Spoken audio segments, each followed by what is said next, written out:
ძველი ტელეფონი, ძველი ხმები, ძველი გემო, ძველი ფერი, ძველი სურნელი, ძველი ჰანგები და აწმყოზე მომართული ძველი რადიო. რადიო იმედის ეთერშია ძველი რადიო ნინო მეუნარგიასა და მიხეილ მინოშვილთან ერთად. ძველი რადიო. ძველი რადიო მიშა და ნინო დაგიბრუნდით სტუმრებთან ერთად. ედუარდ ჯიშკარიანი, თადარიგის ვიცე-პოლკოვნიკი, მოხალისეთა ორგანიზაციის დირექტორი, გიორგი სურმავა, ბრიგადის გენერალი, ამავე ორგანიზაციის დირექტორის მოადგილე და რაც შეეხება ორგანიზაციას, საუბარია მოხალისეთა ორგანიზაციაზე, ახალგაზრდობა და ვეტერანები ეროვნული თავდაცვისა და უსაფრთხოებისთვის.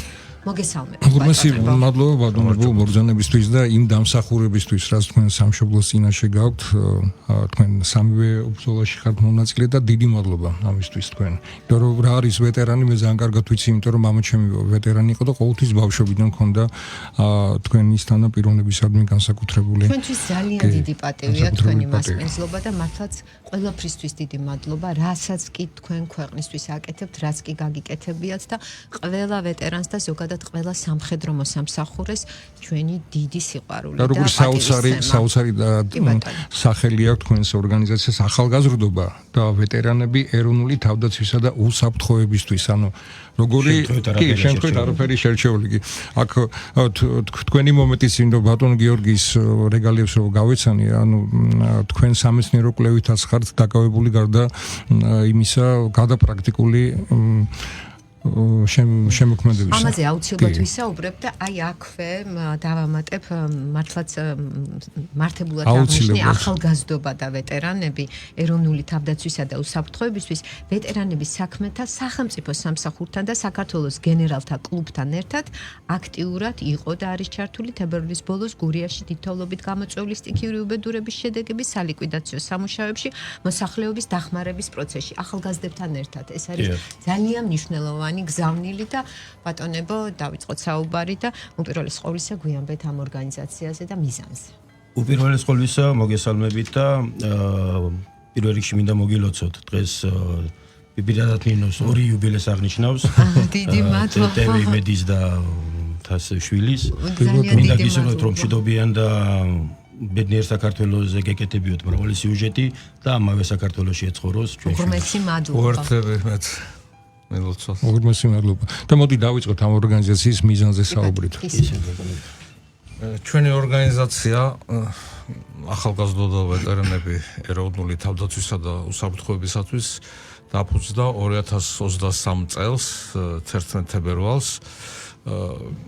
ჩვენი დამფუძნებლები არიან საქართველოს თავდაცვის სამინისტრო, საქართველოს ვეტერანთა სამსახური და გენერალთა კლუბი. ძალიან გასაგებ ენაზე რო ვთქვათ, რა არის, აი რატო დაფუძნდა ესა. საქართველოს თავდაცვის ძალების რაოდენობის ლიმიტი არის განსაზღვრული დაახლოებით 38000 სამხედრო მოსამსახურით, ეს ყოველწლიურად მტკიცდება პარლამენტის მიერ. 12000 არის განსაზღვრული აქტიური რეზერვი, ამ სრული რაოდენობა. და დაახლოებით მონათესავე ჩვენ საქმიანობასთან არის შინაგან საქმეთა სამინისტროში საგანგებო ვითარებათა დეპარტამენტი. იქაც დიდი არ არის, ზუსტად არ ვიცი, მაგრამ არ ამგონი 1000 კაცზე მეტი იყოს აქ, კიდე მეხაძრეებს რაღაც თუ დაუმატეთ, მაგათი ჩათვლით. გამოდის, რომ საქართველოში თავდაცვაზე და უსაფრთხოებაზე საქმით და უშუალოდ დაკავებულია 50000 ადამიანი. მაშინ როცა დაახლოებით 3.5 მილიონი ხომ ვართ ჩვენ. აქედან ამ ასაკში რო აი ძალიან მოხუციც რო არ იყოს და ახალგაზრდა ბავშვებიც რო არ იყოს, აი ამ დიაპაზონში 2.5 მილიონი ადამიანი ასეთი, ვისაც ასაკი აძლევს საშუალებას. კარგი, აქ შეიძლება ჯანმრთელობის და რაღაც, მაგრამ 1 მილიონ ადამიანს მაინც ხო აქვს სურვილი რომ შეიტანოს თავისი წვლილი ეროვნულ თავდაცვაში და უსაფრთხოებაში. საშუალება არა აქვს ეგრე გამოდის ამ იმასთან. ჩვენ აი საშუალებას ვაძლევთ ვისაც აქვს სურვილი, აქვს შესაძლებლობა, რომ ჩაერთოს ამ საქმეში, ეროვნული თავდაცვის და უსაფრთხოების საქმეში. ეს იყო და მოდი დავაკონკრეტოთ რა საქმეზეა საუბარი და ვინ რა პროგრამებია და ვინ არის პედაგოგი და ხო სად არის ბაზა. და დეტალებზეც რომ გვესაუბროთ. ჩვენი საწვრთნელი ბაზა მდებარეობს სოფელ გომბორში. ძველი სამხედრო რუსული ბაზა, ჩვენ ესე რომ ვთქვათ, მის ტერიტორიაზე ვართ. სადაც გადავაკეთეთ კონტეინერის ტიპის საცხოვრებელი და სასწავლო ინფრასტრუქტურა შევქმნით. ანუ ჩვენი მოხალისეები კარვის ტიპის ან საველე პირობებში არ არიან. არიან ჩვეულებრივი საწოლი, სამჯერადი კვებით, თავისი გამართული ინფრასტრუქტურის, სასწავლო მატერიალურ-ტექნიკური საშუალებებით აღჭურვილი და რაც ყველაზე მთავარია, ეს არის მაღალი კლასის ინსტრუქტორები. ინსტრუქტორებში მე გულისხმობ ჩვენთან პოლკოვნიკები მართავენ 20 და 30 წლის გამოცდილი პოლკოვნიკები ამ სასწავლო პროცესს ხელმძღვანელობენ ამ სასწავლო პროცესს და მათი დიდი გამოცდილებით, მათი დიდი ცოდნით, მათი დიდი უნარებით, რომელიც შეიძინეს დიდი სამხედრო გზის განმავლობაში, ასევე მათი პრაქტიკული გამოცდილებით იგივე საბრძოლო მოქმედებებში და ასე შემდეგ. ჩვენთან მრავალად არიან ისეთი ადამიანები, რომლებსაც აქვს სამეცნიერო კვლევები, ნაშრომები ასე შემდეგ თითოეული მოხალისისთვის ისეთი სიახლეც კი არის ჩვენთან როდესაც ასეთ ადამიანებს ხვდებიან ჩვენთან მოდიან მაგალითად ყოფილი გენერლები ატარებენ რაღაცა საათებს ატარებენ გასაუბრებებს უყვებიან რაღაც ისტორიებს და ეს ყველაფერი იმდენად საინტერესო და მოულოდნელია მათთვის რაც არ გაეგოთ იმ ინსტიტუტებში სასწავლო დაწესებულებებში პირად გამოცდილებაზეა დაფუძნებული როცა ადამიანები ყვებიან თავის გამოცდილებაზე და მით უმეტეს ამას კიდე სასწავლო პროცესში ხედავენ ამ ყველაფერს ეს უკვე რაღაცა მათთვის სიახლე და ძალიან საინტერესო ხდება მინდა გითხრათ კი ბატონო და რა შეიძლება სწავლებას ანუ ვინ ატარებს სწავლებას თუნდაც თეორიულ ნაწილში ვინ არის ჩართული პრაქტიკულ ნაწილში რომ მსურველებმა მოისმინონ კაიგონ მე ვფიქრობ რომ ძალიან ბევრს ექნება ამის ჩვენ გვაქვს შემუშავებული პროგრამა, რომელიც თითქმის იდენტურია აქტიური რეზერვის მონაწილეთა პროგრამის. ამ პროგრამის მიხედვით დგება შეკრებების გეგმები, მეცადინეობის ცხრილები, მზადდება ეს მეცადინეობები, მზადდება მატერიალური ბაზა, რომ თვალსაჩინოებები ქონდეთ ამ სწავლებს, შეკრების მონაწილეებს, მოხალისეებს. ამას ყველაფერს ამზადებენ, როგორც ბატონმა ედუარდმა ბრძანა, ძალიან კვალიფიციური, უმეტესად ყოფილი სამხედრო მოსამსახურეები, რომლებსაც იგივე პროცესები აქვს ჩატარებული თავდაცვის სამინისტროში, მაშინდელ შეიარაღებულ ძალებში და ახლანდელ თავდაცვის ძალებში. აი პროცესი ასეთია. ჩვენ გეგმავთ შეკრებას, ძირითადად ჩვენი შეკრებები არის 5 დღიანი. ამ 5 დღის განმავლობაში პირველი 5 დღის განმავლობაში ჩვენი მოხალისეები იღებენ საწყის მომზადებას, ესე იგი, საწყის გადიან საწყის მომზადებას, საცეცხლე მომზადებაში, საინჟინრო მომზადებაში, საველე მედიცინაში, ტოპოგრაფია და ნავიგაციაში თვითგადარჩენაში და მომავალში კიდე შემდგომი შეკრებების განმავლობაში მათ ემატებათ როგორც საგნები, ისე ემატებათ თითოეულ საგანში ურთულდებათ მოკლედ თანდათან უფრო სხვა თემებს გადიან და საბოლოოდ ჩვენ უნდა გავიდეთ რომ აი დანაყოფის დონეზე რომ გავიდეთ, უნდა მოვამზადოთ რაღაც 24 დღიანი შეკრება, უნდა დაუგროვდეს ადამიანს, რომ სრულად იქნეს მომზადებული და ეს უკვე იქნება სრული დანაყოფის შემადგენლობით, მზად რომ შეასრულოს იგივე ამოცანები, რაც შეიძლება შეასრულოს რეზერვისტმა დაუშვათ. აი სისტემა ესეთია. ბატონო, მაინტერესებს აი ასაკი და სქესი, აი მონაწილეები. რაც შეეხება აქტიურობას, ჩვენთან არ არის შეზღუდული არც ერთი სქესის წარმომადგენელი და არც ერთი კატეგორიის არც ასაკობრივ შეზღუდვა, გარდა 12 წლამდე ისინი არ შეიძლება დაუშვათ. 12 წლამდე ახლა მე პირველად გავაჟღერე, საერთოდ არ შეიძლება ჩვენ 17 წლამდე ასაკი, სარნისკოლის დამამთავრებელი, მაგრამ 12 წელი ჩვენ უკვე გვაქვს პროგრამა, ესეთი ეწოდება მშობლები და შვილები, რომელიც პირველად შეეშვება. ახლა საპილოტო პროგრამა იქნება წელს, სადაც შესაძლებლობა ექნება ყველა ადამიანს მშობლებთან ერთად სკოლის მოსწავლე 12 წელი და ზევით ასაკის მოსწავლე ბავშვები მოვიდნენ ჩვენთან ოჯახებთან ერთად. დღეს ვიცით ახლა სოციალური გარემო როგორია, მით უმეტეს ამ სოციალური ქსელი და ინტერნეტის ეპოქაში, როცა მშობლებსა და შვილებს შორის ფაქტურად კომუნიკაცია არ არის, ოჯახში ზის 5 წევრი და 5-ვე ტელეფონშია, ან სოციალური ქსელით არის ერთმანეთთან გაფანტული. აი ჩვენთან კიდე ამის უნიკალური შესაძლებლობა იქნება, რომ მოვიდნენ, უკეთ გაეცნონ ერთმანეთი, იცხოვრონ ერთ საველე გარემოში, ერთ პირობებში, ერთად მიიღონ მონაწილეობა სწავლებებში, ხშირად რომ მამას არ აქვს თვითონ შესაძლებლობა რომ მაგალითად აუხსნას ის რაღაც ელემენტარული არის ის თვითონაც არის, მაგრამ შეიძლება იცის, მაგრამ ჩვენთან ამის შესაძლებლობა აქვს რომ მათ ერთად მიიღონ ოჯახურ თამაშებში, ტაქტიკურ თამაშებში, სხვა სპორტულ ღონისძიებებში, კულტურულ ღონისძიებებში, საღამოს გართასავთო ღონისძიებებში და ასე შემდეგ. ეს პროგრამა მუშავდება უკვე წელსვე და ზაფხულის განმავლობაში ნებისმიერ მსურვილს, ვისაც იქნება შესაძლებლობა, იქნება მონაწილეობის მიღების უფლება. ასევე ჩვენ უკვე გასულ წელს ყავდა 28 შშმ პირს გავატარეთ აღნიშნული სწავლება. შშმ პირზე რატო გავაკეთე აქცენტი? ჩვენ არა გვაქვს იმის შესაძლებლობა, რომ რომელიმე სეგმენტი იყოს დაკარგული დღევანდელ პირობებში. ყველა რატომღაც თუნდაც იგივე გოგოების აქტიურობაზე დაისვა საკითხი. ჩვენთან რატომღაც სტერეოტიპი იყო ჩამოყალიბება, რომ სამშობლოს დაცვა მხოლოდ მამაკაცების ვალია. რა თქმა უნდა, ეს არ არის სწორი. ან კიდე შეიძლება ის იმ გარემოში ჩამოყალიბება საუკუნეების უკან, როდესაც ხმლის ქნება იყო საჭირო და ხალისთვის ეს უბრალოდ ფიზიკურად შეუძლებელი იყო. მაგრამ დღევანდელ ეპოქაში, დღევანდელ ტექნოლოგიის პირობებში უკვე ყველა დაწყებული ხალხს შეუძლია მართოს როგორც ტანკი, ასევე артиллерия, ასევე დრონი და ასევე კავშირგამბულობა თუ სადაზვერო არ აქვს მნიშვნელობა. ყველა სეგმენტში შეიძლება იყოს ხალი გამოყენებული. ამიტომ ეს სტერეოტიპი ნელა იყო რაში ჩვენ აქტიურად ვეხმარებით ჩვენ მოხალისეებს და ზოგადად საზოგადოებას, რომ არ არის დღეს სქესი, არავინ ერთ შემთხვევაში არ ყოფს სამშობლოს დაცვა. მით უმეტეს ისეთი მცირე ერისთვის, როგორი ჩვენ ვართ. დღეს მე ახლა გავაგზავნებ შშმ-ზე, რომ მაგალითად იქაც იგივე სტერეოტიპი იყო ჩამოყალიბებული, რომ თითქოს შშმ პირს რაღაც ჩვენც ესე ვართ, მე რაღაცა შემიძლია, ბატონ გენერალს რაღაც სხვა, თქვენ რაღაც სხვა, ანუ ჩვენ ყველა რაღაცა შესაძლებლობა, რაც ყველა იქნება გამოყენება და გამოყენებული ზუსტად სამშობლოს დაცვისათვის.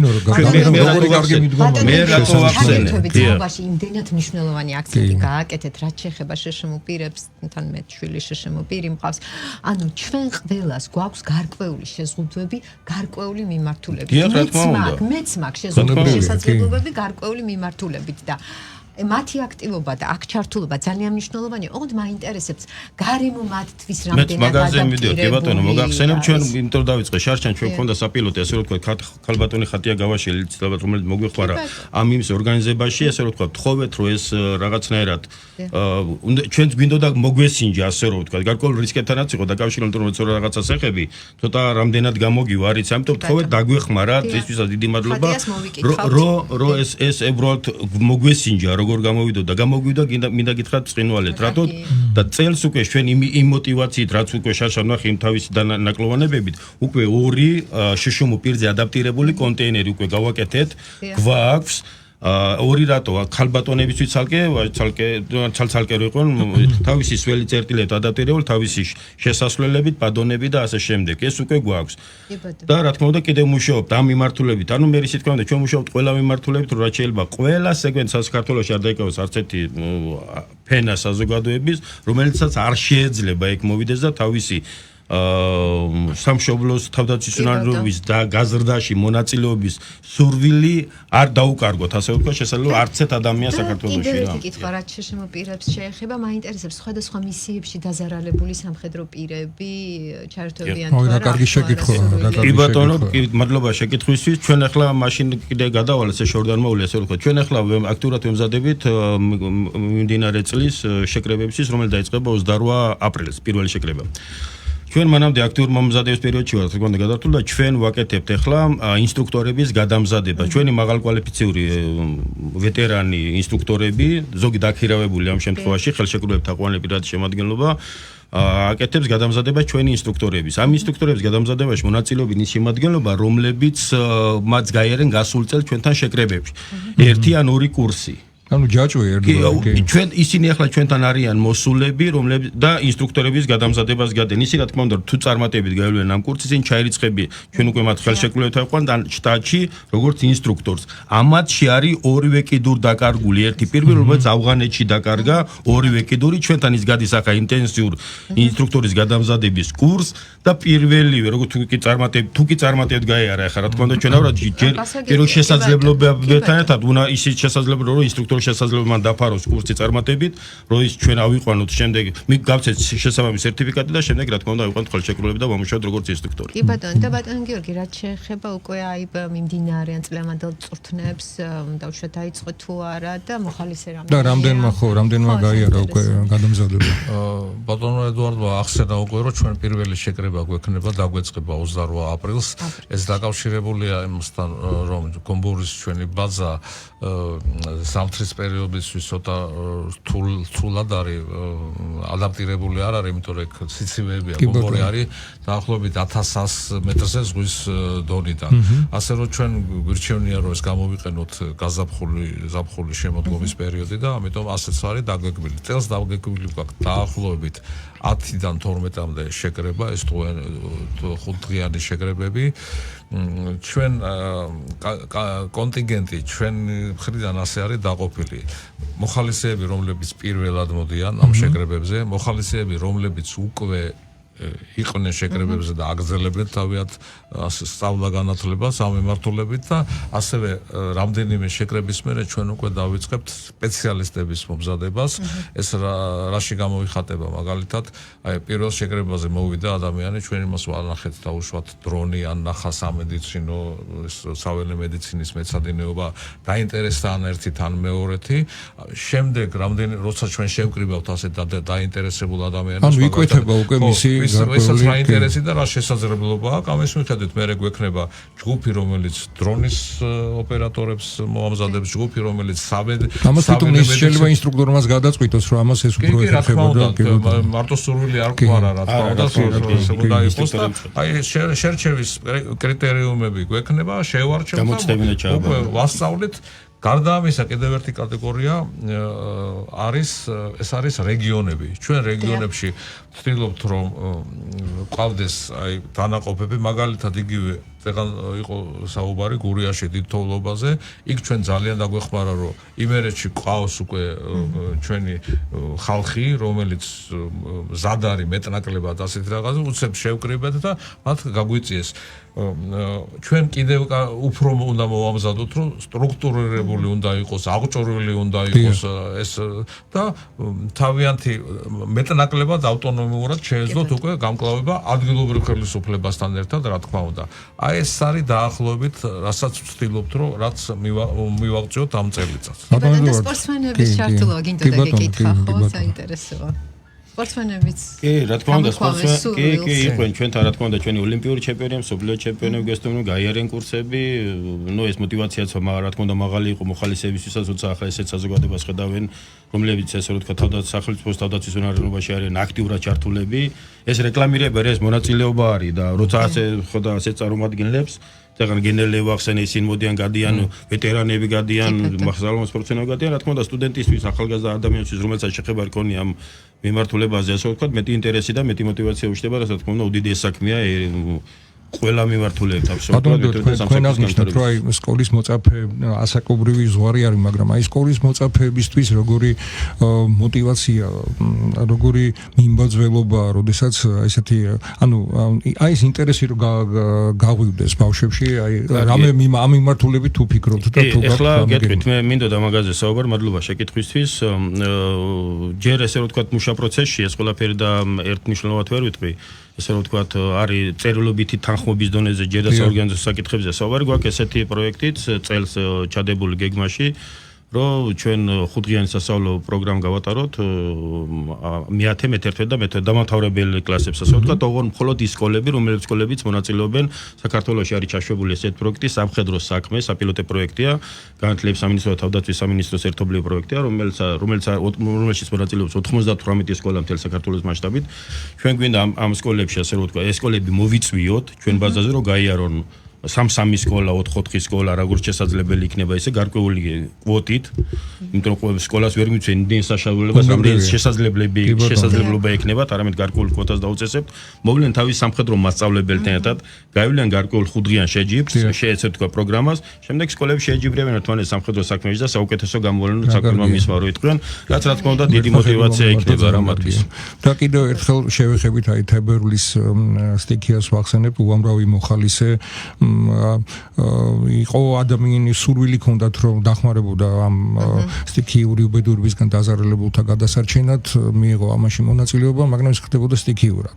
და ესეთი მსგავსი ორგანიზაციების არსებობა აუცილებელია, თუმცა მინდა თქვა თქვენს გარდა კიდევ არსებობს სხვა ორგანიზაციები, მაგრამ თქვენი განსხვავდება, იმიტომ რომ აქ გარდა პრაქტიკული მხარისა, აი ბატონ გენერალს მიმართა ბატონ გიორგის, აი თეორიულ კუთხესაც ექცევა უდიდესი ყურადღება და აი ამაზე რომ გავამახვილოთ ყურადღება.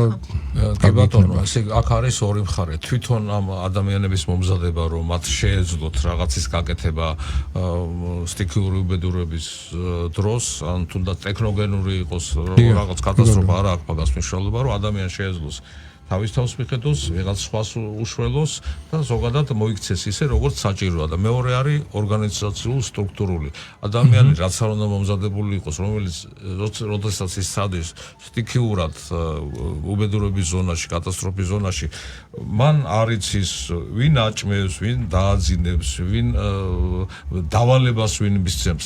ეს იწვევს ქაოსს და პირიქით ეს ადამიანი ხდება დატვირთვა იქ მოქმედი აქეთ ხდება კიდე დასაქმებელობა. ამიტომ ამას აუცილებლად ჭირდება ორგანიზებული მიდგომა, სისტემური მიდგომა, უნდა იყოს ეს დანაყოფები, უნდა იყოს იქ მოქმედი ხელისუფლებისგან შექმნილი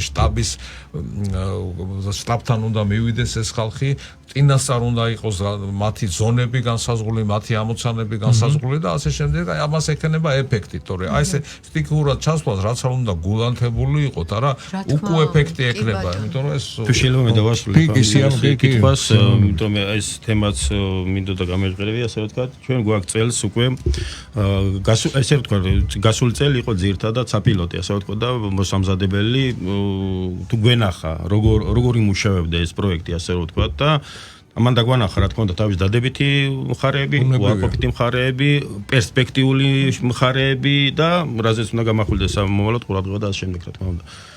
ჩვენ ეს ყველაფერი რა თქმა უნდა შევაფასეთ და წელს ახლა უკვე რა თქმა უნდა წელს უკვე გვაქვს აქტიურად ჩართული ტერიტორიული დანაყოფის რაზმების შექმნა, ასე ვთქვათ. ეს იქნება რაზმი ნიშნავს დაახლოებით 40 კაც, ჩვენ ამ 40 კაც ისე არ ამგვიღეს, არის გვარდიის რეზერვის საშტატო სტრუქტურაზე მოგორგებული დაახლოებით. ვინაიდან რაღაც საჭიროების შემთხვევაში ჩვენ თავდაცვის ძალებთან უნდა ვიმოქმედოთ, ან რაღაც საგანგებო მდგომარეობისგან დანაყოფით ერთად, ან შინაგან საქმეთა მინისტროც და ამიტომ რაღაცა სტრუქტურულად ჩვენ უკვე უნდა გავდეთ, რომ შემადგენლობა, რომელიც რაღაცა ვითარების შემთხვევაში მას როგორც საშტატო ერთეული, ისე უკვე მომზადებული დახდეს, ასე რომ ვთქვათ. მაგრამ ჩვეულებრივ მომენტში, ან ესე ვთქვათ, დანარჩენ შემთხვევაში ჩვენ გვეყოლება ტერიტორიული დანაყოფები თითოეული რეგიონებში, რომელიც არის 13 რეგიონად ყოფს დაყოფილი, აქედან 2 კონფლიქტური სამაჩაბლო და აფხაზეთის მიმართულება და 1 თბილისი, როგორც ცალკე რეგიონი დანარჩენი 10 რეგიონში პლუს დამატებით გვეყოლება თითო რაზმი მინიმუმ წლის ბოლომდე ან 2. ახლა დიდი როგორც მაგალითად იმერეთი, ვფიქრობ რომ 2 რაზმი გვეყოლება, კახეთის რეგიონში 2 რაზმი გვეყოლება, მე ვამბობ შესაძლებლობების დამიხედვით რეგიონებს როგორც ახლა გამოიკვეთა ამ მომენტისთვის. ეს რაზმები იქნება თვითონ ესე ვთქვათ თავისივე ტერიტორიული დანაყოფის მეთაურის დაქვემდებარებაში, სადაც მას ეყოლება დაახლოებით 40 კაცი, შიგნით ეყოლება დრონის 2 ოპერატორი, ასევე ეყოლება გადამზადებული 2 მედიკოსი, ასე ვთქვათ საველე მედიკოსი, ეყოლება კავშირგამბლობის, ეყოლება საველე სამზარეულოს სპეციალისტები და მას ექნება თავისი გამოძახების სისტემა ამ პირადი შემადგენლობის. როცა რაღაცა ვითარების შემთხვევაში მას ექნება არანაკლებ 24 საათის განმავლობაში კონკრეტულ ადგილზე კონკრეტულ რაოდენობის შეკრების შესაძლებლობა და შემდეგ მათი მიზნობრივად გამოყენება და შემდეგ რომელიც იქნება იმ ტერიტორიული გუბერნიის ასე ვთქვათ დაქვემდებარებაში და მერიის თუნდაც განკარგულებაში საჭიროების შემთხვევაში შეუძლია ძალები გამოიყენოს. როგორ ყველაფერი განსაზღვრული გარდა დაგეგმილი შესანიშნავია. ინტერესია ამ შემთხვევაში თუ არსებობს საერთაშორისო ორგანიზაციები მსგავსი და მათი გამოცდილების გაზიარება თუ ხდება? ჩვენ რა თქმა უნდა, როდესაც ვქმნიდით ამ ორგანიზაციას, დავიწყეთ შესწავლა საერთაშორისო მსგავსი საერთაშორისო კი არა, უფრო სხვა ქვეყნების ორგანიზაციების გამოცდილება. რა თქმა უნდა, ბევრ ქვეყანაში არის ესეთი, განსაკუთრებით არის ამ ბალტიის და სკანდინავიის ქვეყნებში მსგავსი ორგანიზაციები, საკმაოდ დიდი ორგანიზაციებია. ეხლა ჩვენთან ეს ბალტია ცოტა არ არის პოპულარული, მაგრამ რაც აქვს და აქვს ეხლა მაგალითად ლიტვაში არის მსროლელთა კავშირი ქვია, დაახლოებით 54,000 კაცია გაერთიანებული. საკმაოდ მძლავრი ორგანიზაცია, დამოუკიდებელი ორგანიზაცია, არასად არ შედის, პირდაპირ ექვემდებარება ხელისუფლებას, პრემიერ-მინისტრს, ასე ვთქვათ. მაგრამ არის მოხალისეთა ორგანიზაცია და ძალიან ხალისით მიდიან ასეთ საქმეებზე. თუმცა მათ ისეთი გამოწვევები არ აქვს როგორც ჩვენ, მაგრამ მიუხედავად ამისა, ასეთი მონდომებული არიან. ერთ-ერთი ბევრ რამეში ჩვენ მათგან ავიღეთ, თქვათ, ეს სისტემა და თქვენში მოარგეთ ამას საქართველოს სხვა რეალობას. ახლა საქართველოს სხვა არის, ესტონეთში ყველაზე მაღალი წერტილი 132 მეტრია ზღვის დონიდან და ჩვენთან ახლა 5000 სხვანაირი პირობებია, რა თქმა უნდა, ბევრი რაღაცა არის გადმოვიღეთ, მოკლედ ამათგან. ასევე გადმოვიღეთ გვარდიის მაგალითად ამერიკის ეროვნული გვარდია, რომელიც დაახლოებით ოღონდ იქ ვალდებულებებია, მაგრამ აი ამოცანები და რაღაცები დაახლოებით ისეთია, როგორც ჩვენ. რა თქმა უნდა, ყველაფერი გავითვალისწინეთ და შევეცადეთ, რომ შეგვერჩია რაც ყველაზე კომფორტული იქნება. თავი ყველაფერი სტრუქტურირებულია და დავაგებულია. ხო, რა თქმა უნდა. კი ბატონო. რამეს ხომ არ დავამატებდი? აი წელს როდის იწყება წვრთნები და აი ახლა ახალი გეგმებში რა გაქვთ? კი ბატონო, წელევანდელი შეკრება უკვე გვეწყება, როგორც წეგან მოგახსენეთ 28 აპრილზე გაგრძელდება ოქტომბრის ბოლომდე. ნუ თუ საჭირო იქნება და მოთხოვნილება გააჩნიეს ვითარების შესაბამისად, ნოემბრის შუარიცხოვნა შეგვიძლია გავაგრძელოთ. როგორც ბატონო გენერალმა აღნიშნა, ვერიდებით ცივ სეზონს, იქ რადგან ახლა არის ჯანმრთელობის ვინაიდან ჩვენ ყავს დაწყებული, ესე ვთქვათ, სასკოლო ასაკის ბავშვები, ასევე შუშუმუ პირებს, ამიტომ უბრალოდ ვერიდებთ, იმიტომ რომ შეიძლება ადამიანს კონდეს სურვილი, მაგრამ რაღაცა რისკებთან იყოს. ეს მათი სურვილი მარტო არა საკმარისია, არამედ ჩვენ რისკებსაც გამოვიწყოთ, რა თქმა უნდა, იმიტომ რომ ამ ადამიანებზე გარკვეული პასუხისმგებლობა გვაქვს აღებული, რა თქმა უნდა. აქედან გამომდინარე, მაგრამ ჩვენ გვაქვს ახლა სიახლეები, რაც არის წელს იქნება, ესე ვთქვათ, უკვე დრონის საათები დაემატება ამ სასწავლო პროგრამებს, ვინაიდან უკვე როგორც ეგან მოგახსენეთ, გვაქვს გადამზადებული ინსტრუქტორები ამ შესახებ, გვაქვს გაწერილი პროგრამა და დაემატება დრონის საათები თითოეული მოხალისისთვის. ეს რას ნიშნავს? პირველ შეკრებაზე მოდის ჩვეულებრივად პირველ შეკრებაზე მყოფი კატეგორია, რომლებიც მონაწილეობს ჩვეულებრივად 5 დღიან სასწავლო პროგრამებში. ამ 5 დღის განმავლობაში ჩვენ გამოვკვეთავთ, ვის აქვს ესე ვთქვათ უნარები, დრონების მიმართულებით, სამედიცინო მომზადებით, თვითგადარჩენის ესე ვთქვათ ინსტრუქტორის უნარები, საცეცხლე მომზადები, საინჟინროსი, ტოპოგრაფია და ნავიგაცია ასე შემდეგ. მეორე შეკრებაზე უკვე როცა მოვლენ ეს შერჩეული კატეგორიის ხალხი, მათ უკვე ჩავტარდება ცალკე კურსი იმ სპეციალიზაციის მიმართულებით, ცალკე დამატებითი საათები, რომ უკვე სიღრმისეულად შეისწავლონ. ეს არის უკვე წელს სიახლე, რაც ჩვენ უკვე გასულ წელს ასე რომ ვთქვათ, ჩვენ უფრო მუშაობდით რაოდენობაზე, რომ შეიძლება მეტი ცნობადი გამხდარიყო აღნიშნული პროექტი და მეტ ადამიანს მიიღო მონაწილეობა, წელს უკვე მუშაობთ ხარისხზე. და კონკრეტულ ქვედანაყოფების და რაზმების ჩამოყალიბებაზე. ეს აი გვაქვს სიახლე. ძალიან კარგი. კი ბატონო, რამეს ხომ არ დაამატებდით ბატონო? არა, ყველაფერი ნათქვამია. ძალიან დიდი მადლობა. მე მადლობა მინდა მართლა გითხრათ იმ საქმიანობისთვის, რასაც ეს აუცილებელია მართლა თქვენ ჩვენ სანამ ეთერში შევიდოდი, რაოდენ მნიშვნელოვანია ასეთ რთულ ვითარებაში შენ რომ შეგიძლია შენი თავის გადარჩენა, ფაქტობრივად შენ უკვე ჩათვალე რომ ერთი ადამიანი გადარჩინე იმით რომ რესურსი შენზე უკვე არ დაიხარჯა. თუნდაც ეს ერთს დავამატებდი, სხვა ჩვენ სტუდიაში შემოსვლამდეც აღნიშნეთ როდესაც მოხალისეობაზეა საუბარი, მართლაც ამაზე კეთილი საქმე რა შეიძლება იყოს. არსებობს მოხალისეთა ორგანიზაციები, მით უმეტეს ახალგაზრდები არიან ჩართულები და ეს არის ძალიან კარგი, თუმცა ფიქრობ და ალბათ შენც გაიზიარებ ჩემს მოსაზრებას და ჩვენი მსმენელი მაყურებელიც, როდესაც ასეთი ადამიანები უდგანან სათავეში ამ საქმეს, აქ უკვე მართლაც საუბარი უკვე სულ სხვა პასუხისმგებლობაზეა, სულ სხვა წესრიგზეა, სულ სხვა დამოკიდებულებაზე. სულ სხვა მაგალითი ყავს წინ. რა თქმა უნდა და ხარისხზე, რაც ძალზედ მნიშვნელოვანია. მეც დავამატებ, თუ შეიძლება თქვენის ნებართვით ჩვენ ასე რომ ვთქვათ, ამ წელს რაც გამომჩეს არის ჟურნალისტების შეკრებაც გვაქვს გათვალისწინებული და ჟურნალისტაველი ჟურნალისტიკის გადამზადების კურსის, რომელიც გასულ წელს დავიწყეთ და წელს უკვე ანუ როგორც ვთქვით, პირველი შეკრება იქნება სამხედრო ჟურნალისტიკა, საველე ჟურნალისტიკა, საველე ჟურნალისტიკაზე.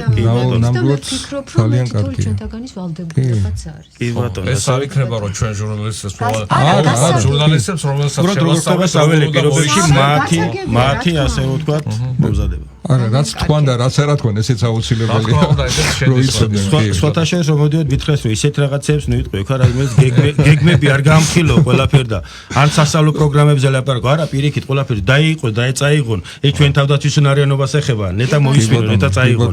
კეთილი იყოს, ოღონ წაიღეთ. უღრმესი მადლობა და კიდევ დიდი პატივი თქვენ. მადლობა, ჩვენი სტუმრები იყვნენ ედუარდ ჭიშკარიანი, თადარიგის ვიცე-პოლკოვნიკი, მოხალისეთა ორგანიზაციის დირექტორი, გიორგი სურმავა, ბრიგადის გენერალი, ამავე ორგანიზაციის დირექტორის მოადგილე, ხოლო საუბრის თემა მოხალისეთა ორგანიზაცია, ახალგაზრდობა და ვეტერანები ეროვნული თავდაცვისა და უსაფრთხოებისთვის. უღრმესი მადლობა. მადლობა თქვენ.